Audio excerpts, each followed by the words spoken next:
Bonjour à tous, c'est Scarecrow et aujourd'hui on va parler d'une nouvelle théorie sur le nouveau film The Batman de Matt Reeves. Cette théorie explique que la cour des hiboux serait en fait le vrai méchant du film. Matt Reeves a confirmé à Fandom qu'une partie du mystère de The Batman est la profonde corruption de Gotham City. Cela pourrait-il impliquer la cour des hiboux? La cour des hiboux est un ajout très récent à l'histoire de Batman, ayant été introduit par Scott Snyder et Greg Capullo en 2011, peu de temps après la relance du New 52 de DC. Ils sont une société secrète de riches politiciens et d'élites de Gotham qui contrôlent les conditions socio-économiques de la ville par une violence ciblée et la mainmise de la peur, et remonte aussi loin dans l'histoire de la ville que la période coloniale de Gotham. Enfant, Bruce Wayne les croyait responsables du meurtre de ses parents jusqu'à qu'il ne croie plus en eux.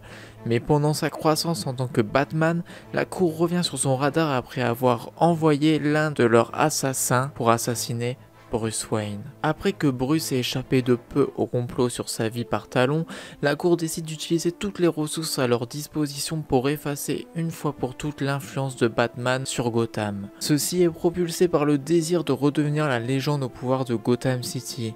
Une position que Batman leur avait prise sans le savoir en raison de sa guerre contre le crime. Non seulement la mystérieuse société envoie des dizaines de talons pour achever Batman dans la Batcave, mais elle envoie également des assassins pour assassiner chaque membre de la Bat Family, affichant leur méthode impitoyable et leur influence presque infinie à travers Gotham et le monde en général. La bande-annonce de The Batman regorge de contenu plus que suffisant pour que les fans puissent analyser et spéculer de l'apparence totalement méconnaissable de Colin Farrell en tant que le Sphinx, au mystérieux crétin peint sur le visage auquel Batman est confronté.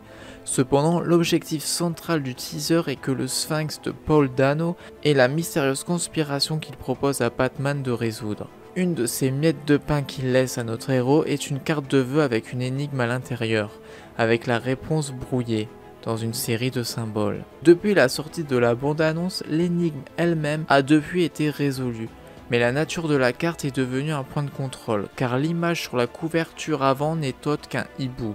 Bien qu'il soit tout à fait possible que cette carte de vœux ait été choisie au hasard, la profonde appréciation de Matt Reeves pour l'histoire de la bande dessinée de Batman suggère que cela aurait pu être beaucoup trop spécifique pour être involontaire. L'un des éléments cruciaux de l'intrigue du film que Matt Reeves a spécifié est que le mystère central impliquera la corruption profondément enracinée de Gotham City et du service de police.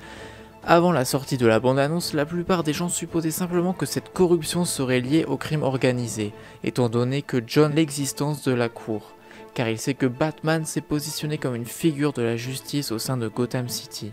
Bien qu'il soit possible que la cour des hiboux soit taquinée dans Batman, il est hautement improbable qu'il soit le principal antagoniste du film. Reeves semble assez catégorique sur le fait que le Sphinx est le principal antagoniste. Et voilà, c'était tout pour cette théorie sur le Batman. J'espère que cette vidéo vous a plu, c'était Scarecrow, je vous dis à la prochaine, bye bye.